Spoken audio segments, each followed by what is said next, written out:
Que Dieu soit glorifié. Bonjour à tous. Je rends grâce à Dieu pour ce matin qu'il nous donne, afin que nous puissions partager sa parole. Et merci à notre frère bienvenu Tamboué qui nous a désignés afin que nous puissions être le canal par lequel nous allons transmettre ces quelques mots, ces quelques messages, ces quelques paroles venant de la part du Seigneur. Et je vous salue tous par les beaux et précieux noms de notre Seigneur Jésus-Christ. Seigneur, s'il te plaît, illumine nos pensées, oriente-nous, afin que pendant ces quelques instants, nous puissions dire ce que tu as déposé dans nos cœurs. Et de nous éloigner ni à gauche, ni à droite, mais de rester conformément à ta parole et à la vérité que tu veux que nous puissions savoir. Dans les noms puissants de Jésus, nous disons Amen. Que Dieu soit glorifié. Hier, nous disions que la bienheureuse espérance n'est rien d'autre que le retour glorieux de Jésus. Conformément au passage des Tites, chapitre 2, verset 11 jusqu'au verset 14, on parlait de la venue de Jésus-Christ comme l'espérance, la destinée glorieuse que nous attendons à ça. Frère, la destinée glorieuse, je le rappelais hier en disant que ce n'est pas que nous puissions vivre éternellement de cette façon sur cette terre, en nous attendant qu'à des choses de la terre, en nous attendant qu'à une gloire de la terre. Dieu peut, par sa souveraineté, nous accorder une certaine gloire sur cette terre, en bénissant le travail de notre main ou de nos mains, en nous accordant richesse, fortune, renommée, gloire, entre guillemets. Et tout cela ne serait en aucun cas comparable à la gloire à venir, qui est le retour glorieux de Jésus, qui viendra chercher l'Église, afin que l'Église entre dans la félicité, afin que l'Église entre dans le repos, afin que l'Église entre dans la joie de son Maître. Car il revient pour prendre son épouse. Et l'espérance de la fiancée, c'est le jour du mariage. C'est vrai, nous avons promis à une fille, à une sœur, à une femme le mariage. Elle s'attend à quelque chose. Elle vit de manière à ce que ce jour-là puisse arriver. Elle se prive de certaines choses. Elle se met certaines disciplines afin d'attendre les grands jours de l'époux où il viendra pour la prendre en mariage. Et l'Église aujourd'hui est dans cette attente, promise à un mariage glorieux, promise à un mariage avec les seigneurs. Il doit se comporter de manière à ce que le jour J, qu'elle puisse entrer dans l'espérance qu'elle a toujours souhaité. Voir cette espérance aujourd'hui devenir une vraie réalité, une vie. Espérer au mariage, mais vivre le mariage. Et le jour J arrive. Je disais hier par la grâce de Dieu que ce jour J est un jour certain. Loin de nous de penser que celui qui a promis le mariage ne reviendra plus. Il reviendra. Et il a dit qu'il vient bientôt. Ne prenons pas ce bientôt, comme je le disais en rappel, comme une promesse irréalisable, incertaine, imaginable. Mais certainement, la parole de Dieu en parle. Nous avons fait 2 lectures hier à ce sujet, où Christ lui-même dit que je vais vous préparer une place. Je vais vous préparer un endroit. Je vais arranger un endroit pour vous. Attendez-moi, je reviendrai vous chercher. Il est certain, il est certifié comme vrai qu'il reviendra, parce que lui-même en parle. Des témoins en parlent, les anges en ont parlé. Que tel que vous l'avez vu partir dans Actes des Apôtres, chapitre 1er, verset 11. De la même manière, vous l'avez vu partir, de la même manière, il reviendra. Quelle espérance, quelle gloire. Oh, quelle joie ce jour-là. Mais cependant, pendant ce temps, nous sommes appelés à nous préparer, à nous arranger. Ce jour viendra, ce jour arrivera au moment où nous épouse, nous ne savons pas, mais que nous nous attendons à ça. Alléluia. C'est ça la grande nuance. Nous nous attendons, mais nous ne savons pas précisément quand.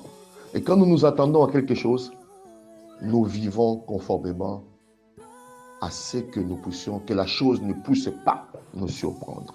Les grands jours du Seigneur surprendra beaucoup, mais ne surprendra pas les élus, ne surprendra pas l'épouse, ne surprendra pas l'enfant de Dieu qui s'attend à ça. Pourquoi? Quoique ce jour sera comme une surprise, mais Christ ne nous a pas laissé ainsi. Il nous donne des éléments. Il nous donne beaucoup de choses qui précèdent ce jour-là.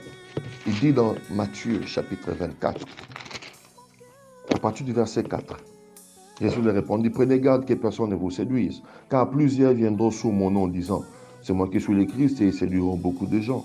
Vous entendrez parler de guerre, des bruits de guerre. Gardez-vous d'être troublés, car il faut que ces choses arrivent. Mais ne sera pas encore la fin. Une nation s'élèvera contre une nation, un royaume contre un royaume. Il y aura en divers lieux des guerres, des famines et des tremblements de guerre. Tout cela ne sera que le commencement de douleur. Mais ce sera que le commencement de douleur. Ce ne sera pas encore la fin. Ce sera que le début de la fin. Les événements sont millions, multiples sur cette terre, qui annoncent l'avènement du Fils de l'homme, qui annoncent que bientôt le jour J va arriver.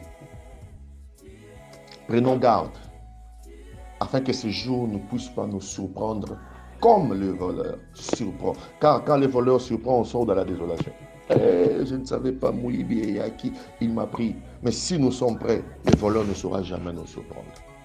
Nous nous attendons à l'avènement de Christ, caractérisé par la venue de Jésus qui posera, qui se limitera dans les airs, dans le nuée, et va, par le son de la trompette, ressusciter tout le mort en Christ, premièrement, et nous les vivants transformés afin de rejoindre Christ dans les airs et vivre conformément à ce que lui s'attend, à ce que lui attend de nous, dans la félicité, dans les noces de l'agneau. Et pendant que nous sommes dans les noces de l'agneau, ici sur terre, l'Antichrist se manifeste. L'Église est partie, l'Antichrist se manifeste. Il règne, il agit avec le pouvoir qui lui sera concédé, d'amener toute la terre sous son contrôle, amener tout le monde à adorer sa personne, avec le faux prophète. Et après cela, 7 années de tribulation, de difficultés, nous sommes dans la bienheureuse espérance, dans la félicité avec le Seigneur, dans la félicité avec Dieu. Et après les 7 années de tribulation, l'Église reviendra avec Jésus pour poser ses pieds sur terre et régner pendant 1000 ans que nous appelons le millénium, où il n'y aura ni pleurs, ni grincement des dents, ni famine, un gouvernement dirigé par Jésus et accompagné avec tous les saints, avec toute l'Église. Frère, c'est une espérance que nous devons nous accrocher, ne pas manquer et attendre sérieusement. Loin de moi l'idée de parler du millénium, je sais que quelqu'un d'autre va en parler avec profondeur, de l'enlèvement avec profondeur. Mais certainement, moi, il m'a été demandé de nous parler de cette espérance, que nous devons absolument nous accrocher à ça, à nous attendre à Dieu. Et cette espérance, je l'ai dit, surprendra beaucoup, mais ne pourra pas et ne doit pas surprendre les enfants de Dieu qui s'attendent à ça. C'est vrai, Jésus reviendra à l'improviste. L'apôtre Paul l'avertit que Christ reviendra de manière soudaine et à l'improviste, car vous savez bien vous-même que le jour du Seigneur viendra comme le voleur dans la nuit. 1 Thessaloniciens chapitre 5, verset 12. Voici ce que nous enseigne Jésus-Christ à ses propos lui-même. Pour ce qui est du jour et de l'heure, personne ne le sait, ni les anges dans le ciel, ni les fils, mais les pères seuls. Ce qui arriva, là il commence à nous donner les indices, les symptômes. Ce qui arriva du temps de Noé arrivera de même à l'avènement du Fils de l'homme. Car le jour qui précédèrent les déluges, les hommes mangeaient, buvaient, se mariaient leurs enfants, jusqu'au jour où Noé entra dans l'arche. Les hommes s'habillaient, les hommes mariaient, les hommes se mariaient, les hommes faisaient tout ce qui s'est fait aujourd'hui. Faisons tout ce que nous pouvons faire en sachant que le jour du Seigneur viendra à l'improviste. La bienheureuse espérance que nous attendons viendra à l'improviste. Attendons-nous, celui qui s'attend à quelque chose vit et se comporte différemment des autres. Parce que à l'improviste, ne soyons pas distraits. Il viendra dans le New Way, deuxième chose. Premièrement, il viendra à l'improviste. Deuxième chose, il viendra sur le New Way.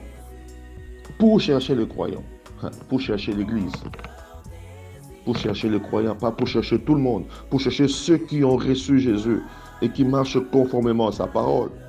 Ce terme qui est synonyme à l'enlèvement que nous parlons de ravissement. Christ viendra ravir, c'est-à-dire prendre de cette terre son épouse, afin que là où lui il est, son épouse aussi soit là-bas. Ce sera les grands jours des noces de l'agneau. Il viendra les prendre pour les noces de l'agneau, pour le mariage, pour la fête. Il est temps aujourd'hui que nous puissions préparer les hommes, prêcher la parole de Dieu, entrer dans la mission, parler de Jésus à ceux qui ne le connaissent pas, parler de Jésus au monde. Aujourd'hui, beaucoup d'églises remplissent nos villes, mais moins en moins nous amenons des hommes et des femmes à Christ. Nous faisons des hommes et des femmes des adeptes des églises, mais pas des disciples de Christ. Jésus ne viendra pas prendre les membres des églises. Jésus viendra prendre les enfants de Dieu qui ont donné leur vie à Jésus. Beaucoup sont membres des églises, mais qui n'ont jamais donné leur vie à Jésus, qui ne marchaient pas conformément à la parole de Dieu, qui sont des suivistes des hommes de Dieu, mais au lieu de suivre Jésus, nous orientons les hommes vers nous et non vers Jésus. Il est temps de préparer les hommes et les femmes à la rencontre de Dieu et non à vivre éternellement ici sur terre, en leur promettant les cieux et la terre ici sur terre, en leur promettant le bonheur, la grâce, la destinée glorieuse ici sur terre. Frères et sœurs, notre destinée glorieuse n'est pas tournée vers la terre, notre destinée glorieuse est tournée vers le ciel. Voilà pourquoi dans la mission que Dieu nous donne, nous devons aller prêcher la bonne nouvelle afin d'amener un grand nombre à participer à cette fête de l'agneau. Car Jésus reviendra pour l'Église. Lors de l'enlèvement, les morts en Christ ressusciteront. Les morts en Christ ressusciteront. Premièrement, la Bible dit, et les saints toujours en vie, c'est-à-dire que ceux qui ont reçu Jésus toujours en vie, seront enlevés, montés pour rejoindre le bloc de Christ dans les airs. Combien sont en train de mourir aujourd'hui dans le péché que nous regardons? La mission est là. Descendons sur le terrain. Parlons de Jésus,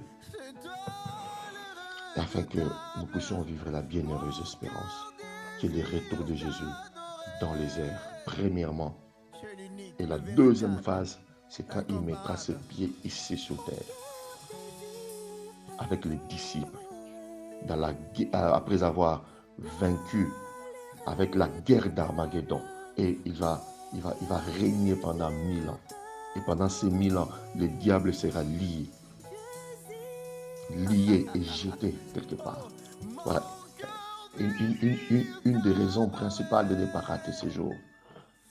Nous serons enlevés, fêter les fêtes de l'agneau avec Christ dans les airs, et nous allons revenir avec lui sur la terre pour régner avec lui sur la terre, où il établira un régime, un gouvernement politique, où lui seul sera le roi de toute la terre, accompagné de tous les élus, accompagné de tous les saints qui auront avec lui la tâche de gouverner la terre. Et le diable dans la prison, 1000 ans enchaînés, l'antichrist et les faux prophètes jetés dans le feu, dans les temps de feu, dans l'enfer, déjà. Et nous allons régner avec lui. L'espérance est de régner avec Jésus. L'espérance est de vivre avec Jésus. La bienheureuse espérance que nous attendons, c'est le retour de Jésus-Christ. Que Dieu vous bénisse abondamment et que nous fortifie afin de ne pas perdre cet aspect de nous, de nos cœurs, de nos enseignements.